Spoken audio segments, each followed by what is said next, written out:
محمد نبينا وأمه آمنة. محمد نبينا وأمه. السلام علیکم ورحمۃ اللہ وبرکاتہ. الحمدللہ والصلاۃ والسلام علی رسول اللہ. قریش کا وفد اور ابو طالب.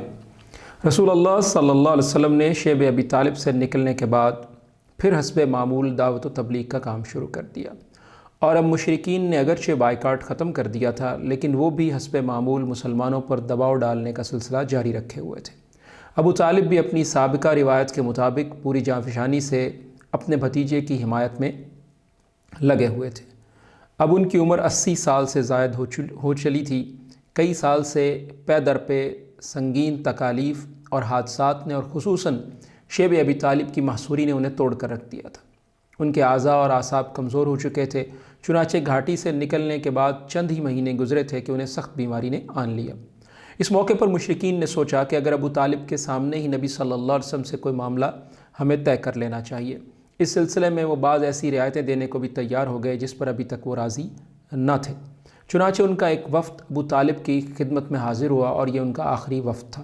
ابن اسحاق وغیرہ کا بیان ہے کہ جب ابو طالب بیمار پڑ گئے تو قریش کو معلوم ہوا کہ ان کی حالت غیر ہوتی جا رہی ہے. انہوں نے آپس میں مشورہ کیا کہ دیکھو، حمزہ اور عمر رضی اللہ عنہما مسلمان ہو چکے، اور محمد صلی اللہ علیہ وسلم کا دین قریش کے ہر قبیلے میں پھیل چکا ہے.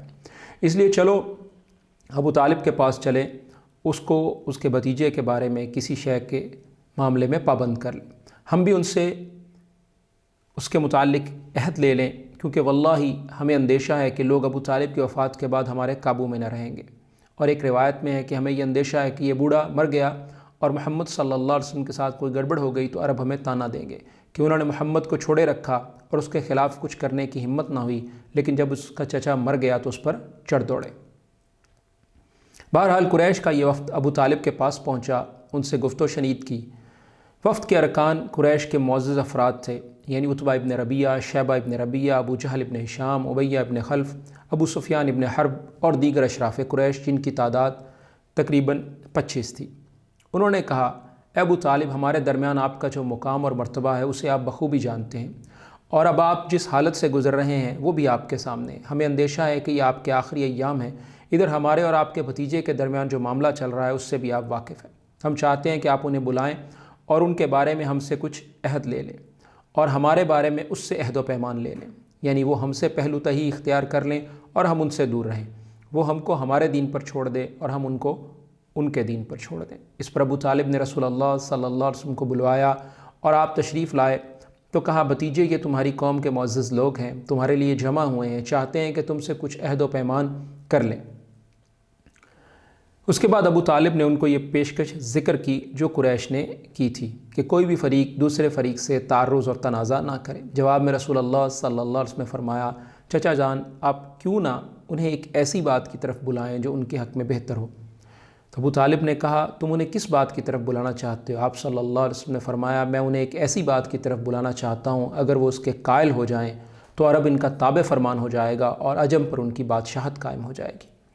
بہرحال جب یہ بات آپ نے کہی تو وہ لوگ کسی قدر توقف میں پڑ گئے اور حیران تھے کہ کون سی ایسی بات ہے کہ جو اس قدر مفید ہے، اور اسے مسترد کریں تو کیسے کریں. آخرکار ابو جہل نے کہا، اچھا بتاؤ وہ کیا بات ہے؟ تمہارے باپ کی قسم، ایسی ایک بات تو کیا ہم 10 باتیں بھی ماننے کو تیار ہیں. رسول اللہ صلی اللہ علیہ وسلم نے فرمایا، لا الہ الا اللہ کہیں اور اللہ کے سوا جو کچھ پوچھتے ہیں اسے چھوڑ دیں. اس پر انہوں نے ہاتھ پیٹ پیٹ کر اور تالیاں بجا بجا کر کہا، محمد تم یہ چاہتے ہو کہ سارے خداؤں کی جگہ بس ایک ہی خدا بنا ڈالو؟ تمہارا معاملہ بڑا عجیب ہے. پھر آپس میں ایک دوسرے سے بولے، خدا کی قسم یہ شخص تمہاری کوئی بات ماننے کو تیار نہیں، لہذا چلو اور اپنے آباء و اجداد کے دین پر ڈٹ جاؤ یہاں تک کہ اللہ ہمارے اور اس کے درمیان فیصلہ کر دے. اس کے بعد انہوں نے اپنی راہ لی.